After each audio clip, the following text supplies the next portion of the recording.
Alguien devolvió mi llamada a las 3 de la mañana. Una voz temblorosa al otro lado susurró un nombre olvidado, y en ese instante supe que todo lo que creía normal iba a desmoronarse. La cotidianidad se deslizó por un abismo de dudas, y cada latido se convirtió en un puñal de incertidumbre. María caminaba con paso hastío por el pasillo de su apartamento. El eco de sus tacones rebotaba en las paredes desnudas, como si cada zancada revelara un secreto en la penumbra. Aquella noche, el recuerdo de la llamada la perseguía sin descanso. ¿Quién la buscaba a horas imposibles y por qué mencionó a alguien ya enterrado en su memoria?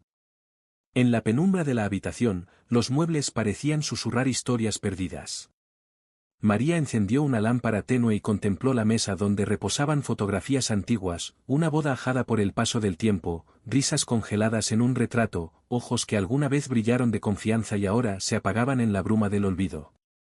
Todo parecía tranquilo, ordinario, hasta que una sombra cruzó fugaz por el reflejo en el espejo. Su vecina, Marta, había notado cambios en su rutina. El café que antes preparaba cada mañana se enfriaba en la taza, las ventanas quedaban abiertas al anochecer, como esperando una presencia invisible. «Te ves agotada», le dijo un día, con la voz cargada de preocupación. María sonrió con desgana y guardó silencio. ¿Cómo explicar que la intranquilidad se había vuelto parte de su cuerpo, un nudo que no cedía? Aquella misma noche, al volver del trabajo, encontró la puerta entreabierta. Su pulso se aceleró. Dentro, nada parecía fuera de lugar, el reloj marcaba las 7, el viejo cuadro de la sala seguía en su sitio, y el viento colándose por la rendija de la ventana agitaba las cortinas como tentáculos inquietos. Sin embargo, el escritorio mostraba un libro deslizándose al suelo, una guía de protocolo corporativo que ella jamás había leído. Sobre la cubierta, una nota garabateada en tinta roja decía: «No confíes en nadie». Un escalofrío recorrió su columna vertebral. ¿Era una broma de mal gusto o el inicio de algo mucho más siniestro? Sus manos temblorosas sostenían la nota como si fuera una reliquia maldita. Las palabras parecían retumbar en su mente, rebotando contra cada pensamiento: «No confíes». Aquella simple instrucción desencadenó un torrente de recelos. ¿Y si alguien muy cerca estaba urdiendo un plan? ¿Y si la soledad aparente del hogar ocultaba una presencia ajena, al acecho? El día siguiente, en la oficina, todo parecía igual de monótono: teclados tecleando, teléfonos sonando, conversaciones triviales. Sin embargo, detrás de cada rostro percibía una sombra muda de sospecha. Observó a su compañero Daniel, siempre amable, siempre dispuesto a ayudar. ¿Y si él había entrado en su casa? ¿Y si conocía sus secretos? Cuando él superó su escritorio para entregar un informe, sus dedos robaron un instante de contacto con los suyos, y ella apartó la mano con brusquedad. Daniel la miró con desconcierto y retrocedió. El trauma del miedo, despiadado, se coló en cada gesto. María comenzó a grabar conversaciones, a borrar el historial de su navegador, a cambiar de ruta al volver a casa. La amenaza, invisible, persistía como un virus. Aquella llamada anónima parecía replicarse en cada sombra: el cartero al dejar un paquete, el repartidor que tocó el timbre, hasta el gato de la vecina, que se detuvo a mirarla con ojos que ella juraba entendían más de lo que deberían. Una noche, exhausta, se desplomó en la cama. Cerró los ojos y vio una figura al pie de su cama, un hombre alto, rostro velado. No gritó. No corrió. Solo sintió un frío paralizante. El hombre alzó la mano, y con un gesto casi cuidadoso, dejó caer un objeto sobre la mesita de noche antes de desvanecerse en la oscuridad. Temblando, María encendió la luz. Allí, junto a la lámpara, descansaba una llave antigua, forjada en un metal oxidado. Aquel relicario de secretos la miraba con desafío. ¿Qué puerta abriría? A la mañana siguiente, recordó un antiguo buzón de correspondencia comunitario, cerrado desde hacía años. Decidió acercarse. El pasillo del edificio crujía bajo sus pies, como si protestara por su arrogancia al buscar respuestas. Frente al buzón oxidado, introdujo la llave. Al girarla, escuchó un clic seco y luego un chasquido metálico. El cuaderno de bitácora de antiguos inquilinos cayó al suelo, temblando como si algo lo impulsara. Sobre sus páginas amarillentas, halló anotaciones de visitas furtivas, de llamadas sin destinatario, de miradas que atravesaban las paredes. Cada línea describía a alguien con su nombre. El sudor resbaló por la nuca de María. No se limitaba a ella, alguien había rastreado a cada residente, investigado sus vidas, sembrado el temor en el silencio de la noche. Era un juego perverso, un experimento psicológico sin rostro. Angustiada, hojeó las páginas hasta que una entrada llamó su atención: María G., vive sola, alta susceptibilidad al estrés. Mantener aislada. La última frase estaba subrayada con sangre seca. Un grito ahogado se ahogó en su garganta. Con el corazón martillando contra sus costillas, salió corriendo del edificio, con el cuaderno apretado contra el pecho. Afuera, la calle brillaba bajo la luz anaranjada de las farolas, pero el aire se había enrarecido con la presión de ojos invisibles. Sentía la mirada del desconocido clavada en la nuca, cercana, apoptótica. Ahora comprendía que el horror no era una entidad sobrenatural, sino la mente de alguien despiadado, capaz de trazar planos en el anonimato. La realidad cotidiana, con sus cafés tibios y las risas al otro lado del muro, se había convertido en una trampa. Cada paso que daba podía ser monitoreado, cada suspiro escuchado. Empujada por la urgencia, María decidió enfrentar el enigma. Volvió al apartamento, recogió su teléfono y marcó un número guardado en secreto, el de una reportera que años atrás había destapado historias de acoso y manipulación. Con voz entrecortada, soltó una sola frase que contenía todo su miedo y su determinación: me están cazando.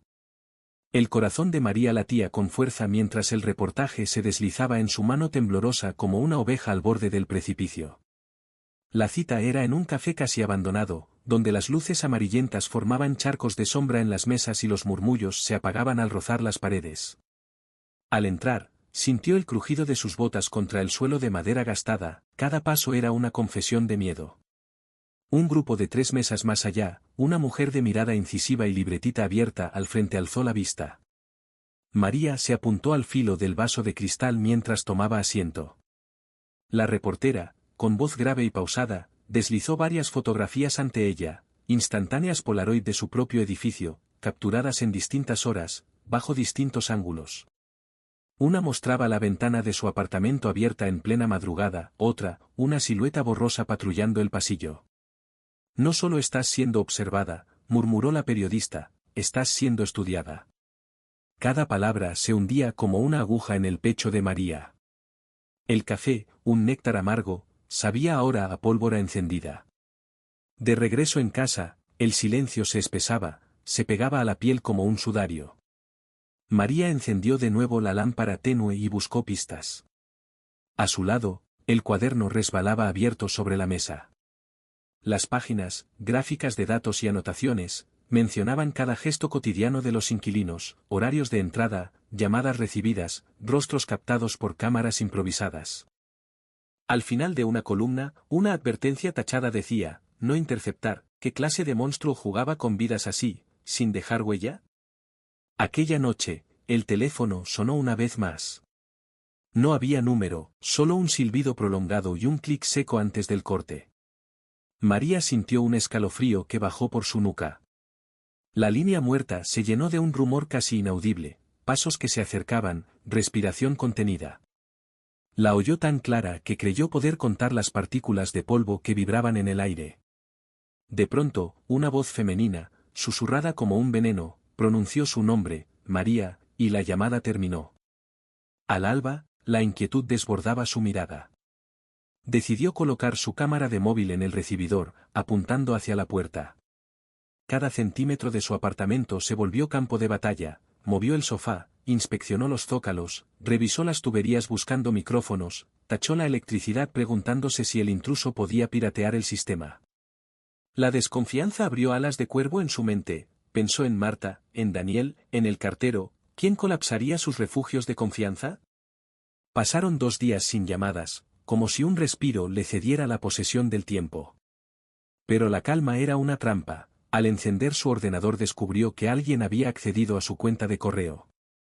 El buzón mostraba un mensaje marcado como leído, un archivo adjunto titulado: Verás la verdad.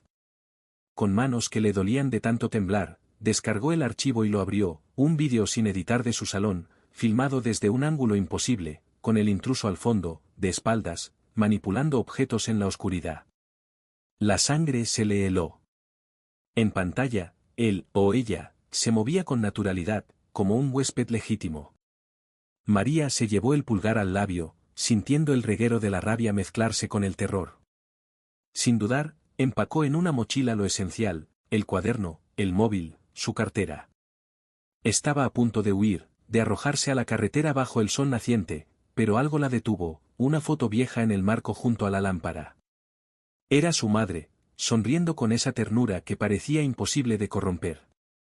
Entonces supo que escapar no bastaría. Tenía que cerrar el círculo. Con determinación febril, llamó a un viejo detective privado, alguien de reputación dudosa pero eficaz, cobró caro, pero necesitaba quien rastreara huellas digitales y señales de vida en la red oscura donde seguramente su acosador se ocultaba. La primera reunión fue en un sótano mugriento, iluminado por una bombilla desnuda. El detective, un hombre enjuto con cara de mapa arrugado, le entregó un sobre sin palabras. Dentro, había una tarjeta de visita, él siempre está más cerca de lo que crees. María comprendió que aquello no era un simple juego de sombras, era una red urdida alrededor de su vida. Cada contacto, cada aliado, podía ser una pieza de un tablero macabro. La llave antigua, el cuaderno secreto, la reportera, el detective, todo convergía en un laberinto sin salida aparente. Y sin embargo, una chispa de rabia prendió en ella. Ya no era la víctima indefensa que temblaba ante una llamada en la madrugada. Ahora era la pieza activa, dispuesta a desafiar al titiritero que había convertido su existencia en espectáculo. Al caer la noche, regresó al edificio con una cámara oculta. La idea era simple, pero arriesgada: infiltrarse, capturar pruebas en vivo y airearlas públicamente. El viento gélido la envolvió mientras giraba la llave del acceso. Al entrar, escuchó un susurro que no provenía de su memoria, un eco de risas ahogadas. Subió por las escaleras con el pulso de un tambor incesante. Frente a los buzones, la ranura del suyo se iluminó con un tenue resplandor, el cuaderno había sido reemplazado por un sobre cerrado. María lo levantó, notó un peso inusual.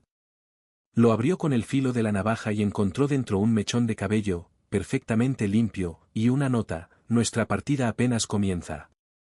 El olor a metal y miedo se mezcló con el latido salvaje de sus sienes. Con los dedos entumecidos, apretó el disparador de la cámara. Cada paso que dio para alejarse quedó registrado, un desfile de temor y coraje, un relato de guerra contra un enemigo invisible. Y aunque la noche envolvía todo en su manto, María avanzó con la certeza de que, por primera vez, estaba tomando la iniciativa en aquella partida letal. Las luces del pasillo se apagaron de golpe, sumiendo el suelo en un negro absoluto.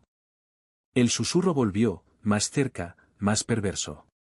Un aliento helado rozó su nuca y una voz, no humana, no completamente, canturreó: te estábamos esperando. Entonces, la cámara cayó al suelo y el mundo estalló en silencio. María retrocedió un paso cuando la penumbra se agitó detrás de la puerta del ascensor, como si el aire mismo hubiera cobrado vida. El zumbido metálico se interrumpió y un grupo de luces titiló en el techo, dejando al descubierto un pasillo que parecía prolongarse hasta el infinito, sus paredes empapadas de un sudor oscuro. Con el corazón encogido, encendió la cámara de su teléfono y avanzó, siguiendo el eco de un susurro amortiguado por la distancia. Cada puerta que pasaba estaba cerrada, sin embargo, un leve crujido del piso de tarima anunció que alguien, o algo, se movía al otro lado. María alzó la voz, reverberando en el túnel de hormigón: sé que estás ahí, muéstrate. El silencio replicó, denso, presionando sus oídos. Entonces, un golpe sordo resonó desde el apartamento 4B, el de Marta. Un padrón que nunca le había suscitado sospechas hasta que el detective mencionó vagamente su nombre como posible testaferro del acosador. La llave antigua, aún en su mano, tintineó con un sonido triste. Recordó la inscripción apenas legible, un símbolo que reconoció de la primera página del cuaderno, un ojo inscrito en un triángulo. Aquella marca reaparecía en cada pista, como la firma de un artista retorcido. Se volvió hacia Marta, ¿Había sido ella la maestra de ceremonias en aquella obra macabra? El pasillo pareció ensancharse, concediendo a la duda espacio para respirar. Al girar el pomo de la puerta, la encontró entreabierta. Una luz roja y pulsátil escapaba por la rendija, proyectando rayas carmesí en el felpudo. Con la respiración contenida, entró. El interior estaba inmóvil, muebles cubiertos de sábanas, cajas amontonadas, pero en la pared, tras el piano desafinado, reposaba un altar improvisado, fotos de María en distintos momentos, recortes de prensa sobre la llamada, la tarjeta con el nombre del detective, y, en el centro, un tríptico formado por 3 espejos. En cada reflejo, María se vio a sí misma, pero con alteraciones sutiles, su piel más pálida, los ojos inyectados de rojo, la boca dibujada en una sonrisa que no le pertenecía. Un crujido tras ella la hizo girar. Marta estaba apoyada en el marco de la puerta, con la mirada firme, desprovista de aquella calidez vecinal. Creí que entenderías el experimento, dijo clavándole la vista. Su voz, originariamente suave, había adquirido un tono cortante. Quería demostrarte cuánto control puedes perder cuando alguien decide observarte.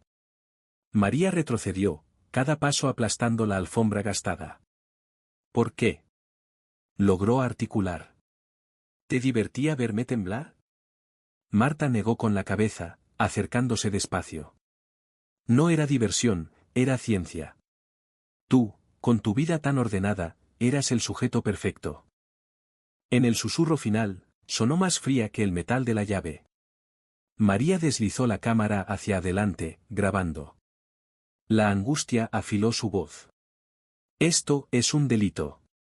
Te entregaré las pruebas. No podrás, interrumpió Marta, con una sonrisa que crujía en sus labios. Ya he borrado todo rastro. ¿Recuerdas la nota en tu escritorio? No confíes en nadie. No era solo advertencia, era realidad. Un destello en la esquina de la habitación llamó la atención de María. El detective, encorvado tras el piano, alzó una linterna improvisada. Con un gruñido, apuntó al suelo, cables que serpenteaban hacia el enchufe. Habían instalado micrófonos y cámaras diminutas en cada rincón pensando que ella no lo descubriría. Marta soltó un suspiro, como quien admite su derrota. Quise que sintieras el vértigo de ser observada, la paranoia de no saber si estás sola, dijo. Pero no pensaba detenerme aquí. Pensaba expandir el proyecto, había otros sujetos, pero tú eras la pieza maestra. El pulso de María retumbó en sus sienes. Entonces, con un impulso que brotó del miedo y la indignación, golpeó el tríptico de espejos.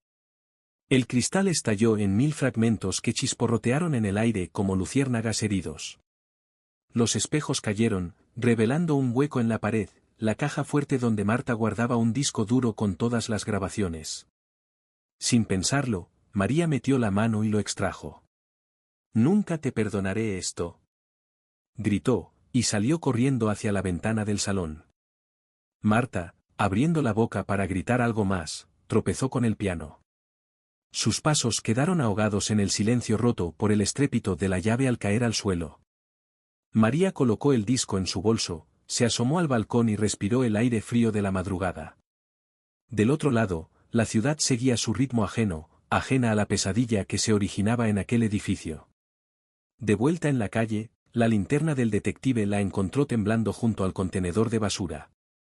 Con gesto urgente, le arrancó el disco y lo conectó a su portátil. La pantalla cobró vida mostrando archivos y vídeos, cada uno una prueba irrefutable, horas de grabaciones sincronizadas, mapas mentales, mensajes cifrados. La evidencia se acumulaba como un juicio. Al amanecer, María entregó todo a la reportera. En la emisora, el reportaje salió al aire esa misma noche, un especial que sacudió la ciudad, revelando el experimento voyeurista perpetrado por alguien que había abdicado de su humanidad. La llamada anónima, los intrusos silenciosos, la llave misteriosa, todo encontró sentido en el reportaje. Marta fue detenida al día siguiente, su cara de ciencia triunfante reemplazada por el desconcierto de la culpabilidad. María regresó a su apartamento semanas después. Las paredes volvieron a su blancura habitual, el eco de sus tacones dejó de resonar como un presagio, y las sombras recobraron su lugar sin riesgo de acecho. Instaló cortinas opacas y desactivó el timbre. Aún así, cada tanto, el viento golpea la ventana y ella recuerda el eco del susurro en la escalera, el crujido de la puerta de Marta, el frío de un aliento cerca de su nuca. En un último suspiro de claridad, comprendió que el horror más profundo no nace de la oscuridad sobrenatural, sino del ángulo muerto de la vigilancia humana, de la capacidad de cruzar el límite que separa la observación de la violación de la intimidad. Y mientras la ciudad respiraba ajena a la verdad, María supo que la libertad verdadera consiste en reclamar el control de la propia historia, en convertir el miedo en denuncia. No olvides suscribirte al canal y activar la campanita para no perderte ningún vídeo nuevo.